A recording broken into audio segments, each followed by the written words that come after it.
अस्सलाम वालेकुम स्टूडेंट का आज हम एक्सरसाइज 1.4 तो क्वेश्चन नंबर 5 डिस्कस करने जा रहे हैं, जिसमें हमारे पास गिवन है cos alpha plus cos beta plus cos gamma is equals to sin alpha sin beta plus sin gamma is equals to 0। और हमने शो क्या करना है आपको नज़र आ रहा होगा, इसके दो पार्ट्स हैं। तो स्टूडेंट सबसे पहले हम हमारे पास जो चीज़ गिवन है हम उस पे आएंगे कि गिवन हमारे पास क्या है। तो गिवन में हमारे पास दो इक्वेशंस गिवन है। क्वेश्चन नंबर 1 में हमारे पास गिवन है कि cos alpha plus cos beta plus cos gamma ये 0 की इक्वल है। ये आपको नज़र आ रहा होगा, ऊपर नज़र आ रहा होगा। उसी तरह sin alpha plus sin beta plus sin gamma ये भी 0 की इक्वल है। ठीक है, हम इस तरह से करते हैं कि मैं इसको इक्वेशन नंबर 1 कह देता हूँ और ये इसको मैं इक्वेशन नंबर 2 कह देता हूँ। ठीक है, अच्छा अब करेंगे क्या, इसके पार्ट 1 और 2 को प्रूव करने के लिए हम क्या करेंगे, बेसिकली ये दोनों एक ही बारी में प्रूव हो जाते हैं। 1 और 2 तो अलग अलग भी आप प्रूव कर सकते हो, दोनों एक ही बारी में भी प्रूव हो जाते हैं। तो मैं इसको दोनों को एक ही बारी में प्रूव करने जा रहा। ठीक है, अच्छा इसके लिए मैं करूँगा नेक्स्ट स्टेप ये कि multiplying equation number 2 by iota on both sides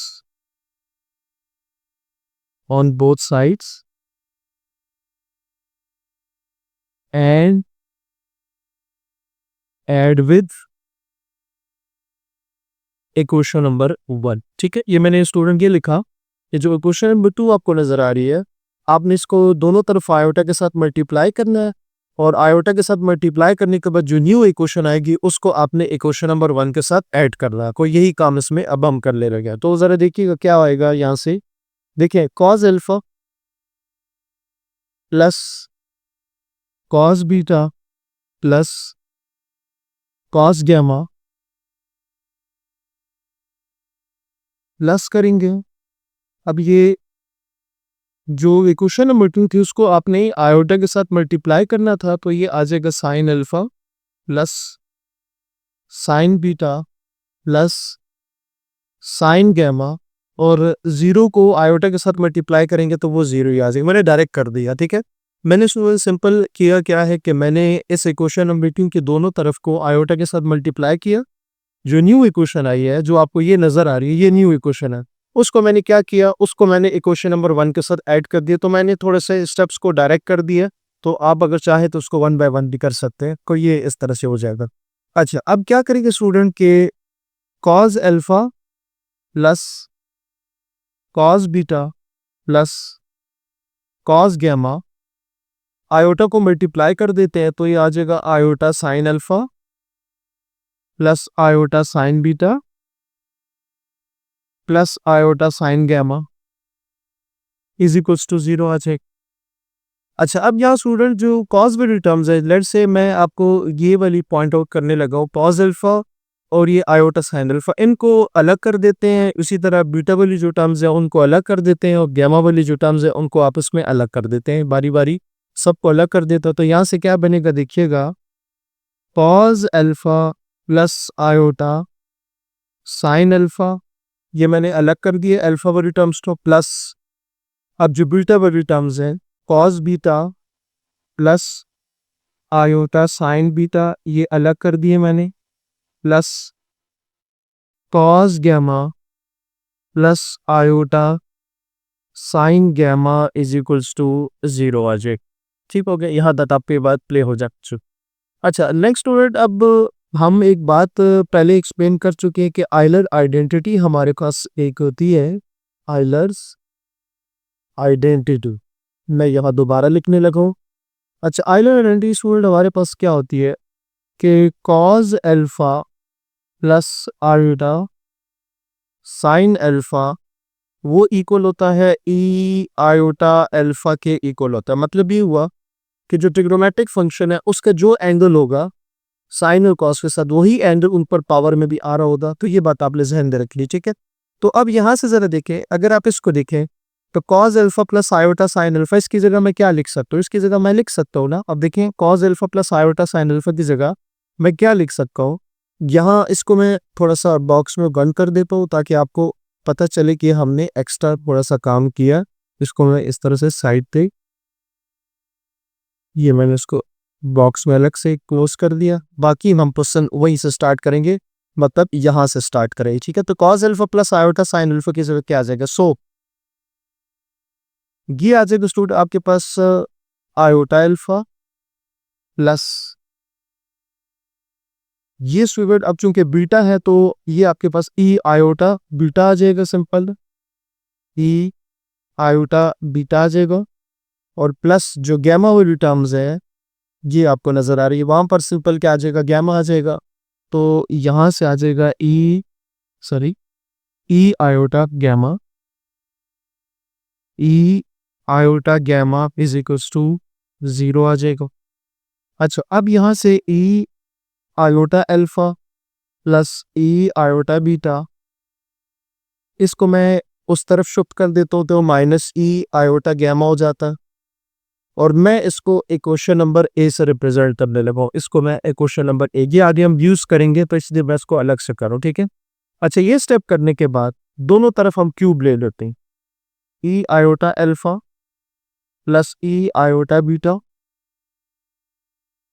race to the power cube और minus e raise to the power iota gamma whole power cube आ जाएगा। आज इसमें जो फार्मूला आपने याद रखना है A plus B whole cube का, वो फार्मूला कुछ इस तरह से होगा कि वो फार्मूला होता है A cube plus B cube plus 3 A square B plus 3 A B square, ये फार्मूला होता है ए प्लस बी का होल क्यूब। तो हम इस पर एग्जैक्टली सेम वाला ये फार्मूला जो मैंने लिखा ये इस पर अप्लाई कर देंगे। तो फार्मूला हमारे पास स्टूडेंट क्या आएगा, मैं इसको नेक्स्ट पेज के करता हूँ ताकि हमें बार बार बैक पे ना आना पड़े। तो फार्मूला स्टूडेंट क्या आ जाएगा? A cube plus B cube plus 3 A square, 3 A square B plus 3 A B का स्क्वायर। ये आप देख सकते हैं मैंने ये वाला फार्मूला अप्लाई किया, ये जो आपको नजर आ रहा है। और जो राइट साइड है, अब पावर क्यूब है तो माइनस ही रहेगा क्योंकि पावर ऑड है, माइनस ई।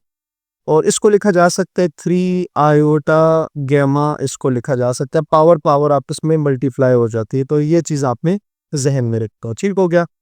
अच्छा, अब इसमें भी अगर आप देखें तो पावर मल्टीप्लाई होगी आपस में, ई 3 आयोटा अल्फा आ जाएगी प्लस ई 3 आयोटा बीटा आ जाएगा, ये पावर पावर आपस में मल्टीप्लाई हो रही है। अच्छा, इसके बाद +3 यहाँ पर भी आ जाएगा, e 2 iota alpha into e iota beta plus 3 raise to the power iota alpha, और यहाँ से 2 आयोटा बीटा आ जाएगी। और यहाँ से हमारे पास क्या आएगी? Minus e raise to the power 3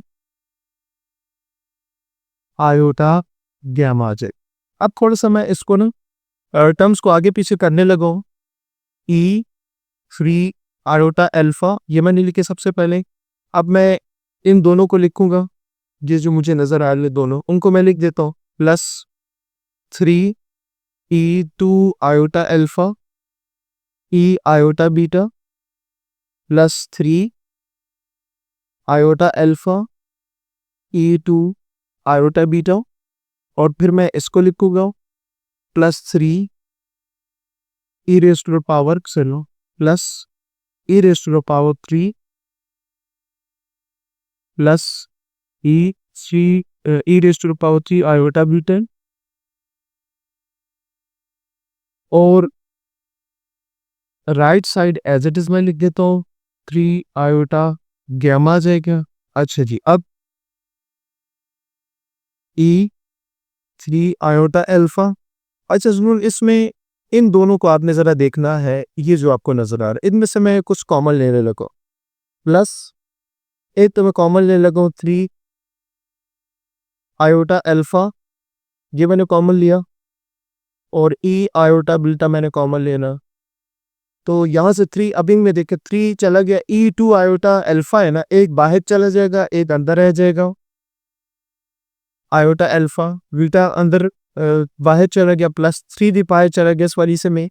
तो यहाँ से आपके पास क्या आ जाएगा, अल्फा बाहर चला गया तो आयोटा बीटा रह जाता, क्योंकि 2 अल्फा बीटा है ना, तो एक बाहर चली जाएगी एक अंदर रह जाएगी, तो ये भी हो गया। अच्छा अब स्टूडेंट हम क्या करते हैं कि +3 सॉरी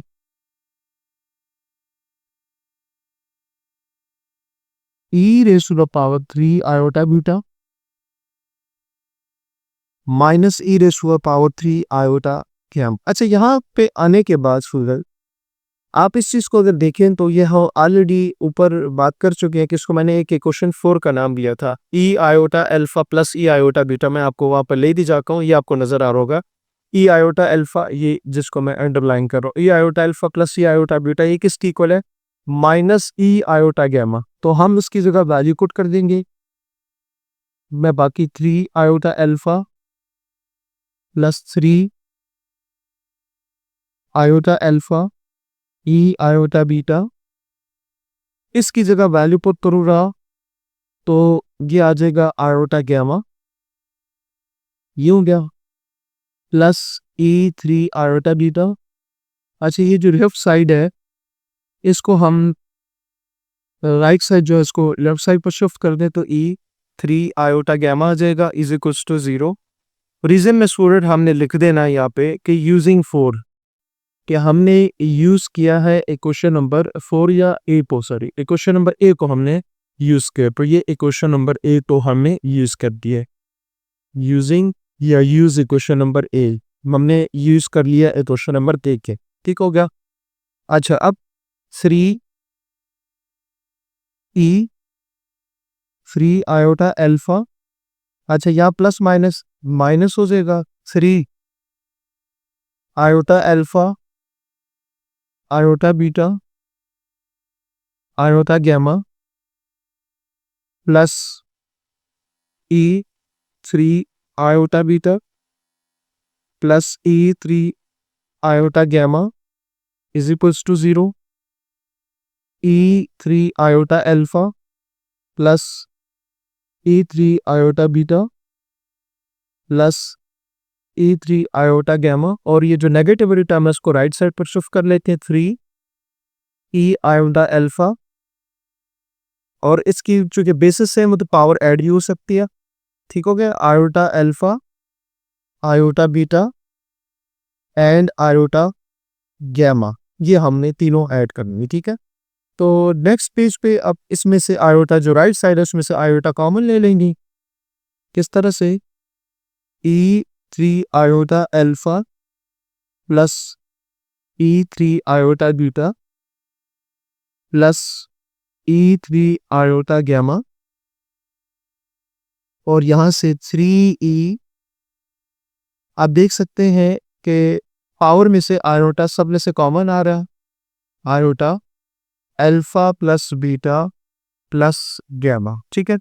अच्छा अब यहाँ पर स्टूडेंट अगेन हम आइलर आइडेंटिटी को यूज़ करेंगे। आइलर आइडेंटिटी क्या है कि cos alpha plus iota sine alpha ये इक्वल होता है ई आयोटा अल्फा इक्वल होता, मतलब कॉज के एंगल में जो कुछ है, ये आप कह सकते हैं कि आयोटा की पावर जो ई की पावर है वहाँ आयोटा के साथ जो कुछ भी है वो कॉज और साइन के एंगल में आएगा।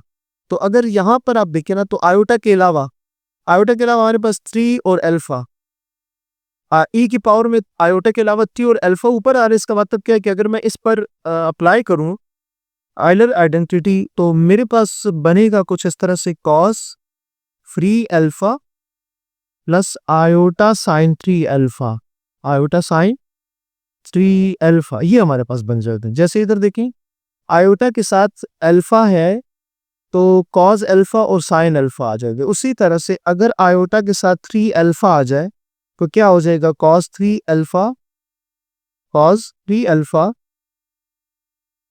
प्लस आयोटा साइन 3 अल्फा हो जाएगा। ठीक है, तो ये एग्जैक्टली आप इसी तरह से जैसे मैंने भी लिखा है आप इसको उसी तरह से देख सकते हैं। अच्छा, उसी तरह से जो iota a raise to the power 3 iota beta है, इसको भी हम क्या लिख सकते हैं, cos 3 beta plus iota sine 3 beta, और गैमा वाली टर्म को लिख सकते हैं, मैं इसको यहाँ से रेज कर लेता हूँ कि हमें यहाँ पर थोड़ी सी जगह ज़रूरत पड़ेगी, और वो आ जाएगा आपके पास cos 3 gamma plus iota sine 3 gamma. और राइट साइड पे देखिए कि यहाँ पर आयोटा के साथ क्या आ रहा है, ये चीज़ आ रही, तो मैं इसको भी उसी तरह से लिखूंगा 3, देखिएगा 3 into cos alpha plus beta plus gamma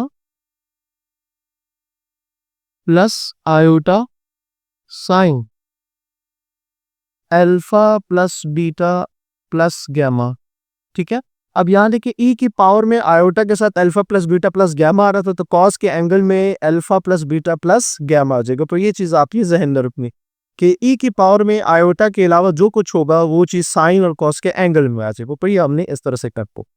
अच्छा जी, अब स्टूडेंट अगर हम देखें जिसके साथ लेफ्ट साइड पे इधर आप देखें तो ये कॉस 3 अल्फा है, ये कॉस 3 बीटा है और ये कॉस 3 गैमा है, मतलब इन तीनों के साथ आयोटा नहीं हुआ, तो मैं इनको अलग लिख सकता हूँ, इनको हम अलग लिख देते हैं, मतलब cos 3 alpha plus cos 3 beta plus cos 3 gamma, ये हमने अलग कर दिए।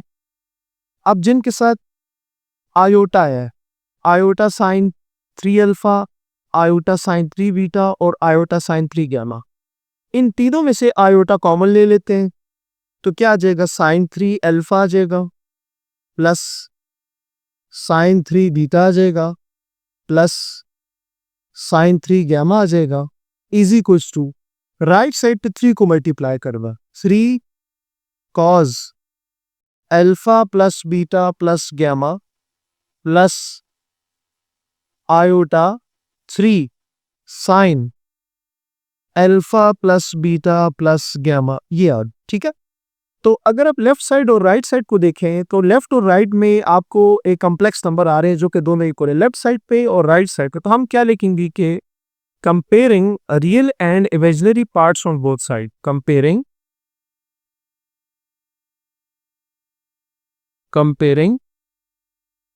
Real and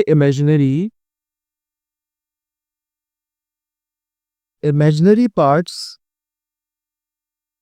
on both sides, left और राइट की बात करें तो अगर यहाँ से हम रियल की बात करें तो ये आपका रियल बन रहा है और राइट साइड पे आपका ये रियल बन रहा है, तो ये दोनों आपस में क्या हो जाएंगे, इक्वल हो जाएंगे। ठीक है, तो इन दोनों को इक्वल कर लेते हैं। So cos 3 alpha plus cos 3 beta plus cos 3 gamma is equals to 3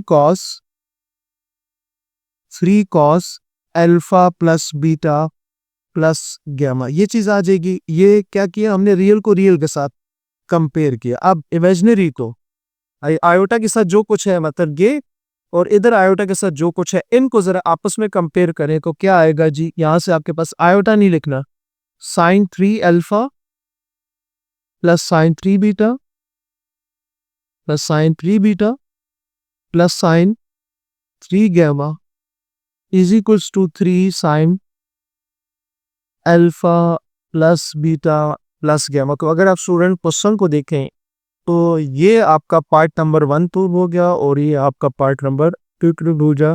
तो उम्मीद है स्टूडेंट कि यहाँ तक आपको क्वेश्चन नंबर 5 के दोनों पार्ट समझ आ गए होंगे। आप लोग बहुत सारा ख्याल रखिएगा। अल्लाह हाफिज़।